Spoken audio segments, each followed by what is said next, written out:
ఆనాడు ప్రజలకు సౌకర్యంగా ఉండడానికి కీర్తిశేషులు జైపాల్ రెడ్డి గారు పట్టణాభివృద్ధి శాఖ మంత్రిగా ఉన్నప్పుడు, డాక్టర్ వైఎస్ రాజశేఖర రెడ్డి గారు ఆంధ్రప్రదేశ్ ముఖ్యమంత్రిగా ఉన్నప్పుడు మనం మెట్రోను తెచ్చుకోవడం జరిగింది.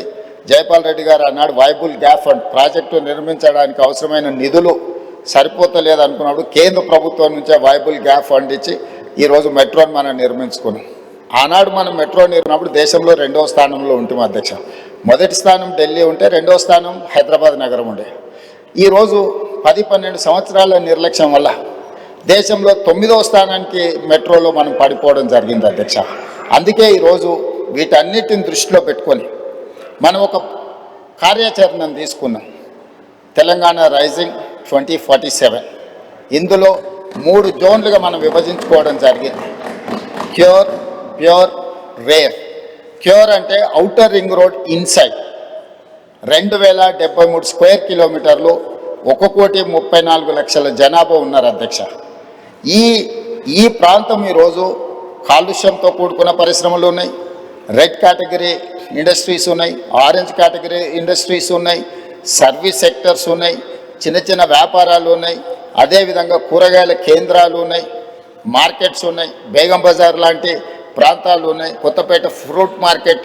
ఇట్లా విపరీతమైన రద్దీ ఉండి ట్రాఫిక్ను నియంత్రించలేనంత పరిస్థితి ఈరోజు మనకు ఎదుర్కొంటున్నాం అధ్యక్ష.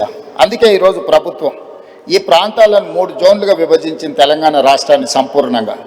Outer ring road inside 2073 square కిలోమీటర్లను కోర్ అర్బన్ రీజన్ ఎకానమీగా, అంటే ఇది ఒక నివాసయోగ్యమైన ప్రాంతమే కాదు, ఆర్థికంగా రాష్ట్రానికి ఆదాయం తెచ్చిపెట్టే ప్రాంతంగా గుర్తించి ఈ ప్రాంతాన్ని ప్రక్షాళన చెయ్యాలని, ఈ ప్రాంతంలో ఉన్న పరిశ్రమలను తరలించడం ద్వారా ఆ పరిశ్రమలో ఉన్న ప్రాంతము ఈరోజు మనకు మల్టీ యూజ్ జోన్కి మార్చుకుంటే నిర్మాణాలకు అవకాశం ఉండి మధ్యతరగతి దిగువ తరగతి వాళ్ళు ఇల్లు కొనుక్కోవాలంటే వాళ్ళ కళ నెరవేరుతుంది, వాళ్ళు ఉన్న ప్రాంతంలోనే వాటిని నిర్మించుకోవడానికి అవకాశం ఉందని చెప్పి ఈరోజు బాలానగర్ కానీ, జీడిమెట్ల కానీ, నాచారం కానీ ఇతర ప్రాంతాలలో ఉన్న పరిశ్రమలు దాదాపుగా 9,000 ఎకరాల భూమి, రోడ్లు, లేఅవుట్లు, పార్కులు పోతే 4,500 దాకా దాదాపుగా శ్రీధర్ బాబు గారు వివరాలు చెప్తారు.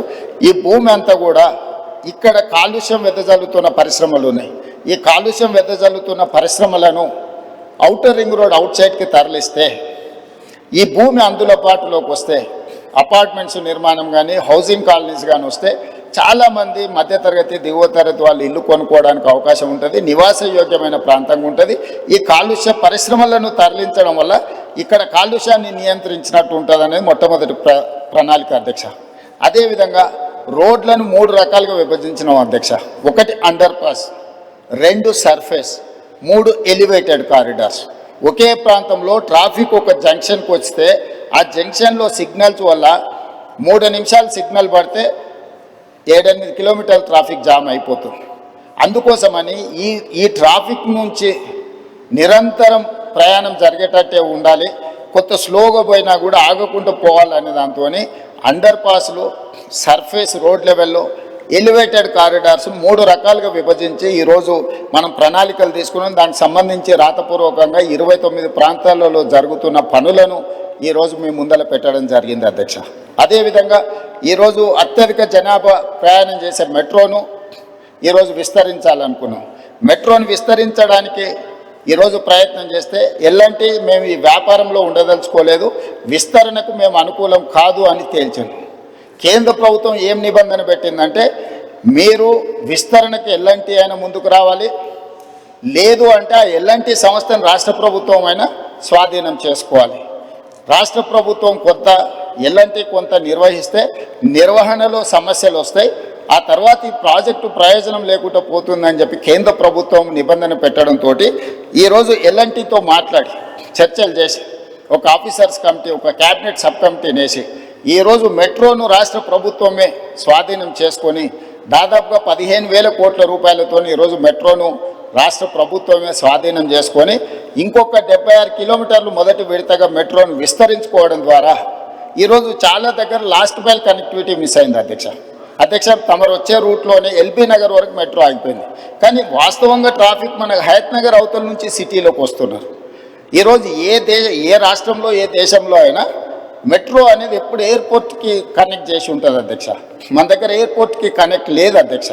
అందుకే ఈరోజు నాగోల్ నుంచి ఎల్బీ నగర్ నుంచి ఓఎస్సీ హాస్పిటల్ నుంచి చంద్రాయన్గుట్ట నుంచి రాజేంద్ర నగర్ నుంచి శంషాబాద్ నుంచి మనం ఎయిర్పోర్ట్ కనెక్ట్ చేస్తున్నాం అధ్యక్ష. అదేవిధంగా ఈరోజు గౌలిగూడ దగ్గరకు వచ్చి ఆగిపోయింది అధ్యక్ష. ఓల్డ్ సిటీలో ఎప్పుడు మెట్రో విస్తరించాలని ఆనాటి ప్రభుత్వం మంజూరు చేసిన తర్వాత తెలంగాణ రాష్ట్రంలో పనులు ముందుకు జరగలేదు. అందుకే ఈరోజు గౌలిగూడ నుంచి ఫలక్నామా నుంచి చంద్రాయన్గుట్ట జంక్షన్కి ఈరోజు మెట్రో కనెక్ట్ చేస్తున్నాం. ఐటీ పరిశ్రమలు ఉన్న ప్రాంతం రాయదుర్గం వరకు మెట్రో వచ్చింది. కానీ ఫైనాన్షియల్ డిస్ట్రిక్ట్ అదేవిధంగా నియోపోలిస్లో ఈరోజు లక్షలాది మంది ఐటీ ఉద్యోగులు పనిచేస్తున్నారు. దాన్ని అక్కడికి పొడిగించడానికి ఈరోజు చందానగర్ వరకు ఆగిపోయింది అధ్యక్ష.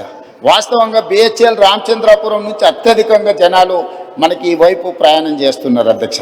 ఇట్లా ప్రతి దగ్గర లాస్ట్ మైల్ కనెక్టివిటీ ఎక్కడెక్కడైతే లేదో ఈరోజు ఆ లాస్ట్ మైల్ కనెక్టివిటీని విస్తరణ రెండవ విడత కింద ఈరోజు మెట్రోను విస్తరించడం ద్వారా ఈ ప్రాంతంలో నివసించే ప్రతి వాళ్లకు, విద్యార్థులకు కావచ్చు, ఉద్యోగస్తులకు కావచ్చు, ఈ ప్రాంత ప్రజలకు 76 కిలోమీటర్లు 24,000 కోట్ల రూపాయలతో నిర్మాణం చేయడానికి అన్ని ప్రతిపాదనలు సిద్ధమైనాయి.